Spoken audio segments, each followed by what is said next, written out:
പണി എന്തായാലും കിട്ടേണ്ടി വരും. ഓന്റെ ഈച്ച ഫ്രൈ കാരണം അതും പോയി. അതാ മാനേജർക്ക് വിവരമില്ലാത്തോണ്ടാ. ഇനി എന്നാ ചെയ്യാ നമ്മള്? നിങ്ങളെന്താ ഇവിടെ നിൽക്കുന്നേ? പണി അന്വേഷിച്ച് ഇറങ്ങിയതായിട്ടാ. ഓ അതിയാ, എന്നാ പിന്നെ എന്റെ വീട്ടിലേക്ക് വാ. കുറച്ച് സാധനങ്ങൾ താഴത്തെ നിലയിൽ നിന്ന് മുകളിലത്തെ നിലയിലേക്ക് മാറ്റാനുണ്ടേനപ്പാ. പറ്റിയ ആളെ നോക്കി നടക്കുന്നതിന് ഞാൻ. അത് നമ്മുടെ ഫീൽഡല്ല. എന്നാ പിന്നെ പറമ്പ് വൃത്തിയാക്കലോ? ഏട്ടാ നമ്മൾ ഹോട്ടൽ ഫീൽഡായിരുന്നു നോക്കുന്നേ. പെയിന്റിംഗ് ആയാലോ? അത് ചെയ്യാൻ അറിയില്ല ഏട്ടാ. പിന്നെ എന്ത് പണിയാ നിങ്ങൾക്ക് അറിയുന്നേ? പണി അന്വേഷിക്കാൻ നല്ലോണം അറിയാം.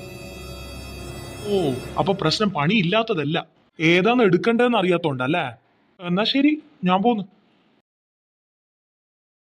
ഏട്ടാ, എന്നാ ഒരു ചായ മേടിച്ചു തരുവാ. എടാ നാണമില്ലാത്തോനെ, അയാളോട് എന്തിനാടാ ചായക്ക് ചോദിക്കുന്നത്? എന്നെങ്കി മേടിച്ച. വല്ലാണ്ട് വിശക്കുന്നുണ്ട്. എന്തെങ്കിലും വഴിയുണ്ടാവും, ബാ നമുക്ക് നടക്കാലോ. ഷിനു നോക്കടാ, ഒരു കല്യാണ വീട്. എടുത്തു, ഞാൻ കാണുന്നില്ലല്ലോ. അതാ ആടെ നോക്ക്. കൊറേ ആൾക്കാരെ കാണുന്നുണ്ടല്ലോ.